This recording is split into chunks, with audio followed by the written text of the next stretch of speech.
याद रखें नायब सैनी जी, हम ना आपसे डरने वाले हैं ना झुकने वाले हैं। और हम जिस SHO ने भेजा है, मैंने उसने कहा इतना शर्म आई थोड़ी बहुत। प्रधान जी, आज एक किसान संगठनों की बैठक हुई धर्मशाला में, क्या निर्णय लिया, किस विषय को लेकर ये? आज की किसानों की कन्वेंशन रखी गई थी हरियाणा संयुक्त मोर्चा की। उसका स्पेशल मकसद था कि भारत के ऊर्जा मंत्री मनोहर लाल खट्टर का एक बयान आया था कि हम हरियाणा के अंदर स्मार्ट मीटर लगाएंगे। उसके विरोध में आज से 1 महीना पहले हमने पूरे प्रदेश के किसान संगठनों की एक कन्वेंशन बुलाई थी।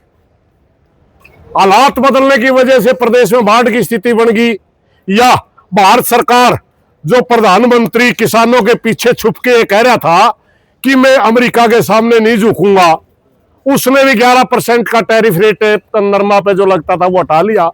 इन स्थितियों को देख करके हमारे 3 मुद्दे बन गए। असल मुद्दा हमारा आज का जो कन्वेंशन रखी थी, बिजली में रखी थी, और बिजली के कर्मचारियों के संगठन और बिजली के एक्सपर्ट ही हमने उनसे बुला रखे थे। इसका हमने जहां तक समझा है, प्रीपेड मीटर लगने का मतलब है किसान और मजदूर से बिजली को छीनना, यानी गरीब आदमी के बस की बात नहीं रहेगी। इसलिए पूरे हरियाणा संयुक्त मोर्चा ने घोषणा करी है, किसी भी गांव में अगर कोई बिजली कर्मचारी स्मार्ट मीटर लगाने के लिए आता है, उस गांव से हम प्रार्थना करते हैं तुरंत संयुक्त मोर्चा के किसी नेता से संपर्क करें। और संयुक्त मोर्चा का किसी भी नेता को अगर पता चल जाता है कि फला गांव में स्मार्ट मीटर लगाने आ रहे हैं, वो सारा का सारा संयुक्त मोर्चा को बुलाएगा और हम सारे के सारे साथी जाकर के उसका विरोध करेंगे और हरियाणा प्रदेश के गांव में स्मार्ट मीटर नहीं लगने देंगे। एक मुद्दा हमारा ये। दूसरा, आजमान साहब, दूसरा हमारा भारत का प्रधानमंत्री बड़ा धोखा कर रहा है। उसने कहा एक दक्षिण भारत की रैली में आके कि मैं देश के किसानों के लिए बड़ी से बड़ी कुर्बानी दूंगा, और वास्तविकता क्या निकली? दुनिया के अंदर सबसे ज्यादा उत्पादन नरमा का अमेरिका ही करता है। रुई के ऊपर 11% टैरिफ लगता था।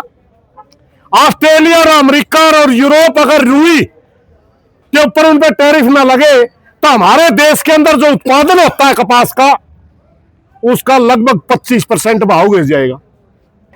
उन्होंने घोषणा करी कि जब तक हिंदुस्तान की कपास आती है, मैं अगस्त तक बाहर से टैरिफ रेट घटाता हूं, 11% वापिस लेता हूं। बाद में बयान आया कि मैं दिसंबर तक करता हूं।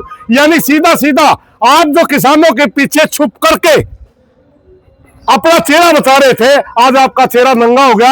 आपने नरमा के किसान को बिल्कुल मार दिया, क्योंकि 25% रेट घट गया। इसका भी हम पुरजोर आज हमने विरोध किया।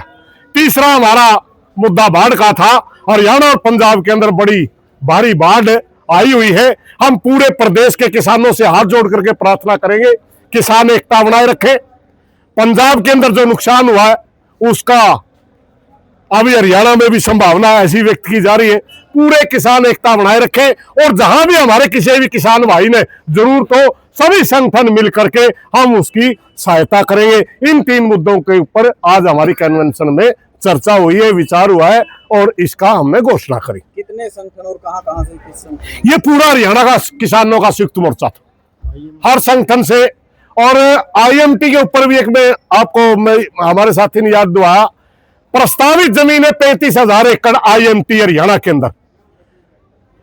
हरियाणा सरकार कह रही स्वेच्छा से अगर कोई जमीन दे, स्वेच्छा होता तो करा कौन कौन से टिब्बे देने लग जाए।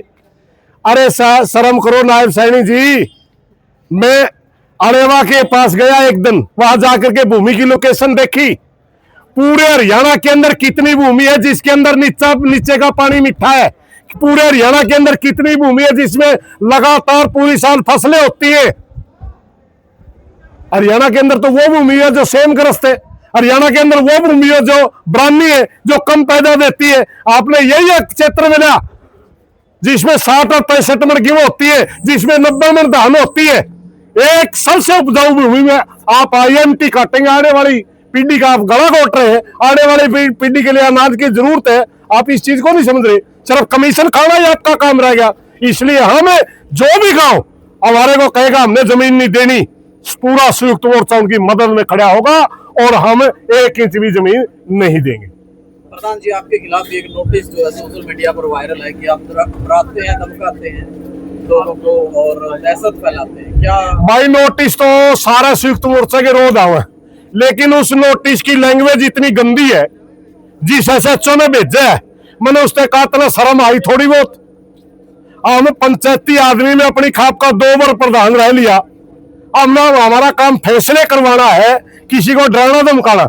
एक मनीषा बेटी के न्याय के लिए पूरा संयुक्त मोर्चा के लीडर जा रहे थे, पूरी किसानों के नेता जा रहे थे, मैं अकेला जा रहा था, लेकिन सिर्फ एक टारगेट बना करके भाई इस आदमी को किस तरह दबाया जाए। याद रखें नायब सैनी जी, हम ना आपसे डरने वाले हैं ना झुकने वाले हैं, और हम हर जगह जहां भी अन्याय होगा वह न्याय की आवाज उठाएंगे। और वो जो नोटिस की लैंग्वेज है बहुत ही गलत है, बहुत ही भद्दी है। मान साहब साहब आज